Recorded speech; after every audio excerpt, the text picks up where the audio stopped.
Hello and welcome to 50 Fabulous Knits. My name is Pia. This channel is my happy place where I get to talk about all the yarn and all the knitting.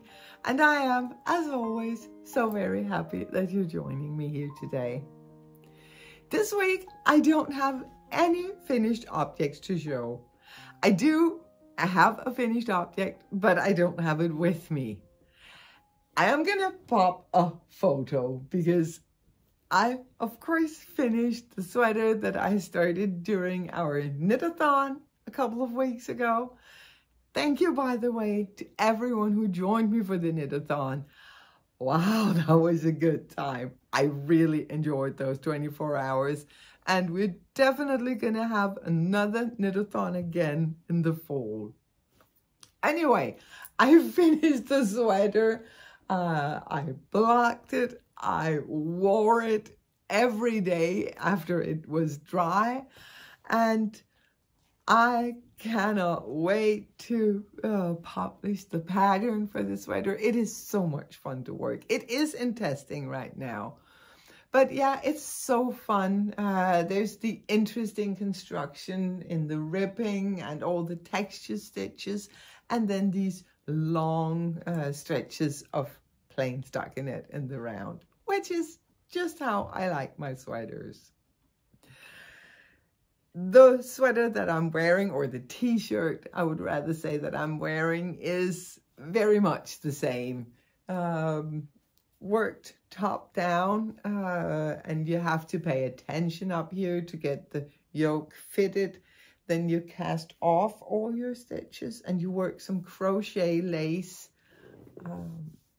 I don't know if you can even see it, but you work some crochet lace over the cast off knit stitches. After that, you pick up knit stitches again and you increase dramatically to get this very flowy, oversized body. I have just released the pattern for this tee today.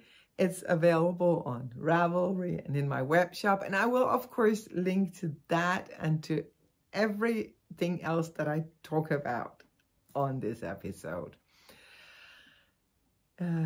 This one was worked in a very special yarn that I received from one of our Danish hand dyers, Henriette from Bykillerik. It is her Basque 400 base, which is a combination of baby alpaca, silk, and cashmere. So what you get with a yarn like that is the drape and the heaviness from the alpaca, the shine from the silk, and the softness from the cashmere. I really love this base. I have worked with it before and I love it. I chose her black colorway, which is this shaded black. It is dyed on a gray base, which gives this muted color. It's not like a in-your-face black. It's very muted and shaded and absolutely beautiful, and I love it. When I was working with this one to get it ready to publish it, I of course couldn't resist to cast on another version. So I had to go through my very, very small stash in Italy, and I found some white baby merino from Drops, which is a super budget friendly yarn. So I decided to cast on for a white mix it up tee, really summery. I worked the yoke and I worked the lace here, and I picked up all the stitches, did all my increases. So from now on, it's just stockinette stitch in the round. Of course, have to pay attention to separate for the sleeves, but other than that, it's just knit, knit, knit, which is perfect for a weekend like this, where we're in Denmark to celebrate my granddaughter's birthday. There's going to be lots of get-togethers with friends and family, so it's perfect to have something that is just knit, knit, knit in the round. When I designed this t-shirt, my idea was to work the very, very open lace so that you could pull a ribbon through and tie it in the back. I thought that would be so pretty. And actually one of my testers did just that, Ina. I haven't done it on this one. I don't think I'm gonna, well, maybe. But for this one, I am hoping to find a very light and like gauzy fabric to cut a ribbon from that. I think that would be absolutely beautiful for summer. After I finished my knitathon sweater, my fingers were itching. I just wanted to cast on all the things. My knitting mojo was going crazy and I was all over the place. Well, I went with it because knitting is supposed to be joyful, right? So one of the things that I cast on was a shawl, a black shawl. Let me see. Just a plain asymmetrical triangular shawl in some black merino and some black kit silk. I am using the instructions for my wing shawl, the huge shawl that I knit with a 4-color fade that I got from one of our Danish hand dyers, Birk and Berg. I actually know that Christina Birk is dyeing up fades, especially for this shawl. I am tempted, but I'm not going to do it. But anyway, I am following the instructions for this shawl, and then I'm just striping the mohair in where I want to. I don't think that I'm going to follow the instructions all the way through. I think I will just work the first section here, the increase section, and I will work it as long as my yarn, as long as I have yarn for, and then I'll bind it off and have a asymmetrical black shawl that I can use with anything in my wardrobe. The yarn that I'm using is some baby merino from Katja. It's yarn that I picked up in Siena when we were there last summer. So that was just sitting on my shelf in Italy. And then I'm using some drops kit silk for the mohair to stripe that throughout. This is also a lovely project to work on. I have all the relaxing stretches of just garter stitch, and then I have the interesting stretches of the lace pattern. So yeah, really enjoying working on that one. That was actually my car knitting when we were going home from Italy a couple of days ago. I cast on another shawl because now I was working on one in black, and no, seriously, am I the only knitter who has these single skeins of beautiful yarn? Maybe you met it in a yarn shop or at an event and it had to come home with you, or it was a precious gift like this one was, and it's just so beautiful and you don't know what to do with it because it's a single skein and you really want it to shine.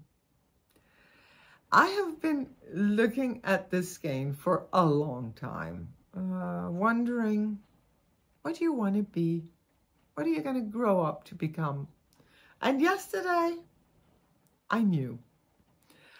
I wanted this to become a summer shawl. A summer shawl to celebrate all the beautiful summers of my childhood. Because these colors, they're just, this is a Danish summer. All the different blues, some of them just tipping over into the grays, the colors of the sky and the ocean. So I knew that a one skein shawl would be too small for me. I wouldn't use it. I want my shawls to be either really long, like the wing shawl, so I can wrap them around me like a scarf, or I want them to be huge blankets that I can curl up in. So I bought some white kit silk from Stash, and I decided to stripe these two throughout the shawl, exactly like I striped the mohair and the merino in my wing shawl. And this is where I'm at. Let's see, like this. I am working 4 rows of the kit silk and then 2 rows of the merino, and then I'm gonna stripe it with some lace sections here. And I really wish that I had blocked or at least steamed the lace so that you could really appreciate it, because this pattern is so beautiful. It's called pine cone lace. No, fir cone lace. I keep saying pine cone, I don't know why. Fir cone lace. And maybe you can see the little cone here, I don't know. Anyway, it's gonna be pretty, and it's gonna be so Danish summer. When I was growing up, we would often in the summer go to my grandfather, who had a summer house on the coast of Denmark, and his entire land were covered in pine trees. And I loved playing in the trees, under the trees, hiding, playing with my cousins. And I especially loved the cones of the fir, the little tight cones that just had the most amazing smell of summer. So this is what this shawl is going to be. It's going to be summer in Denmark in the 70s. I'm sure it's still the same. But anyway, I am really enjoying this project. Usually I'm no fan of knitting with one strand of mohair. I find it just annoying. But in this pattern, where I only knit 4 rows and then 2 rows of the merino, it's like the little stripes of the merino stabilizes the mohair, so it's much easier to work with. By the way, this beauty, maybe I should let you know, this was a precious gift from Dream in Color Yarns. It's their Gilly Base, which is a fingering weight merino, and the colorway is called Billowy. And yeah, I am, as always, enjoying working with their yarns. I really love the colors, and I think in this shawl, this color is really going to shine, because every little pop, every little speckle is going to show up, because it gets to play on the white background here. So yeah, really enjoying that project for sure. The last thing that I have to share with you today is not a new cast on, because I haven't had time to wind the yarn yet. I guess 10 to 15 minutes after I stop recording, it's probably going to be a new cast on. But now I can show you the yarn in the skeins. Isn't it beautiful? These are all from a Knitter's World.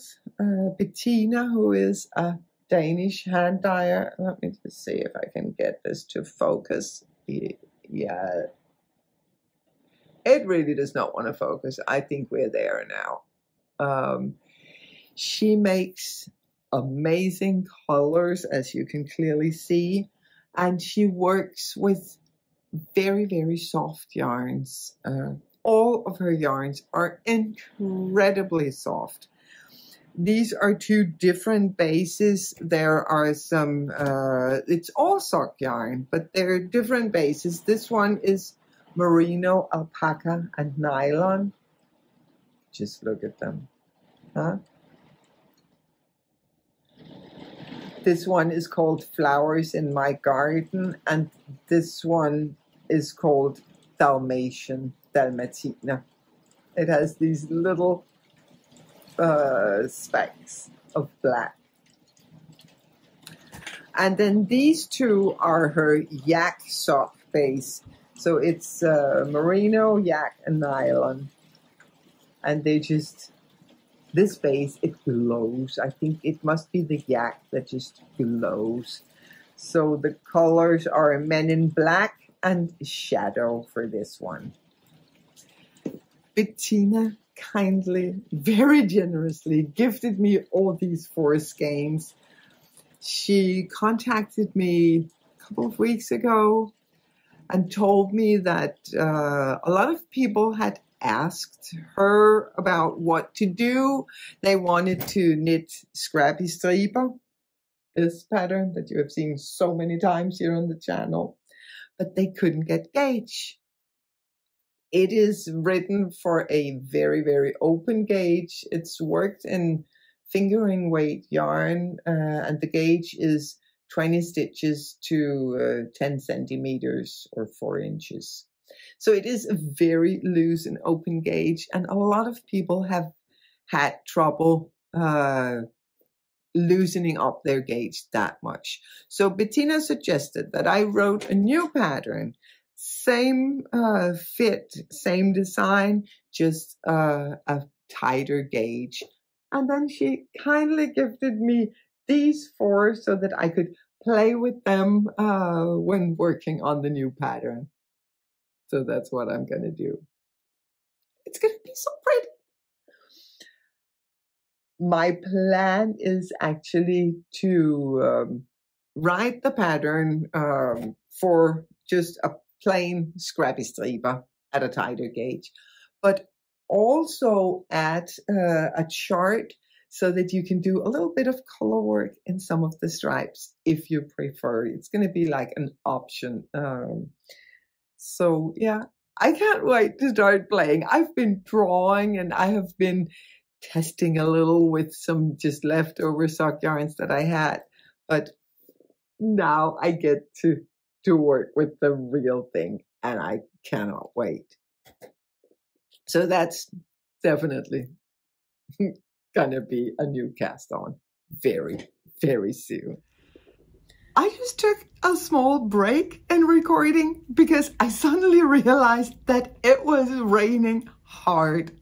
I really apologize for the noise in the previous section. I didn't notice while I was talking because I was talking about knitting. The world disappears when I talk about knitting. But as you can probably tell from the light, the sun is out now. There's no more rain, and I'm just going to wrap things up here because I have already talked about my own knitting. Now I'm just going to mention someone else's knitting.